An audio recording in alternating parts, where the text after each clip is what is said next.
வெற்றி இருக்கிறது. எனவே காலங்கள் பாவத்தின் பக்கம் மக்களை அழைத்து சென்று கொண்டே இருக்கிறது. இன்று ஒவ்வொரு மனிதனுடைய உள்ளத்திலும் வியாபாரம் செய்ய வேண்டும், தொழில் செய்ய வேண்டும், நான் முன்னேற வேண்டும், என்னுடைய வாழ்க்கையில் ஒரு மாற்றத்தை காண வேண்டும், ஒரு முன்னேற்றத்தை காண வேண்டும் என்ற ஒரே சிந்தனை, ஒரே யோசனை தான் இருக்கிறது. கண்ணியமானவர்களே, பொய் பேசவில்லை, நிச்சயமாக நடக்கிறதை பேசுகின்றோம். நிச்சயமாக அல்லாஹ் சுப்ஹானஹு வ தஆலா இந்த இடத்தில் எங்களுக்கு ஒரு குர்ஆன் வசனத்தை ஞாபகப்படுத்துகிறார். அல்லாஹ் சுப்ஹானஹு வ தஆலா குர்ஆனில் ரசூல் ஸல்லல்லாஹு அலைஹி வஸல்லம் அவர்களை பார்த்து பேசுகிறார்.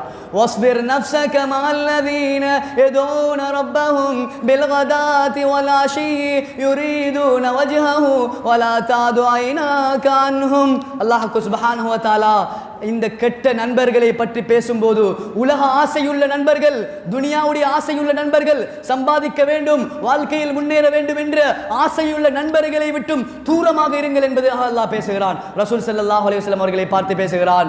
அல்லாஹ்வின் பக்கம், அல்லாஹ்வுடைய தீனுடைக்காக வேண்டி தன்னுடைய காலங்கள் நேரங்களை கொடுக்கக்கூடியவர்கள், தீனுடைய விடயங்களில் முக்கியத்துவம் செலுத்தக்கூடியவர்கள், அல்லாஹ்வுடைய பாதையில் தன்னுடைய காலங்களை கழிக்கக்கூடியவர்கள், தீனுக்கு முக்கியத்துவம் செலுத்தக்கூடிய மக்களிடத்தில் நீங்கள் பொறுமையாக அவர்களுடன் சேர்ந்திருங்கள் என்பதாக அல்லாஹ் பேசுகிறான். வஸ்பிர் நஃப்ஸக மஅல்லதீன யதூன ரப்பஹும் பில்கதாதி வல் ஆஷி யுரீதுன வஜ்ஹா. அல்லாஹ்வுடைய பொருத்தத்தை மட்டும் நாடி அல்லாஹ்வுக்காக வேண்டி தன்னுடைய காலங்களை செலவழிக்குகிறார், தன்னுடைய பொருளாதாரங்களை செலவழிக்குகிறார், அல்லாஹ்வுக்காக வேண்டி தன்னுடைய நேரங்களை செலவழிக்குகிறார். இப்படிப்பட்ட மனிதர்களுடன் நீங்கள் நேசர்களாக ஆக்கிக் கொள்ளுங்கள், இப்படிப்பட்ட மனிதர்களுடன் உங்களுடைய நேசத்தை வையுங்கள் என்பதாக அல்லாஹ் பேசுகிறான். அது மாத்திரமல்ல, அல்லாஹ் தொடர்ந்தும் பேசுகிறான்.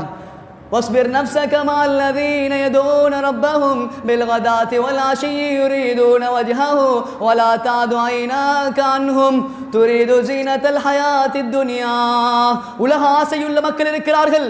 சம்பாதிக்க வேண்டும், தொழில் செய்ய வேண்டும், குடும்பத்தை காப்பாற்ற வேண்டும், வேறு எந்த ஒரு சிந்தனையும் கிடையாது. முழு சிந்தனையும் தொழிலாக இருக்கிறது, முழு சிந்தனையும் வியாபாரம், முன்னேற்றம், இதுதான் அவர்களுடைய சிந்தனை.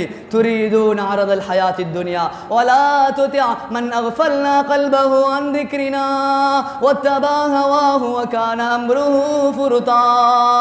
கண்ணியமானவர்களே, அவர்களுடைய முழு யோசனையும், அவர்களுடைய உள்ளத்தில் அல்லாஹ்வை பற்றிய சிந்தனை கிடையாது.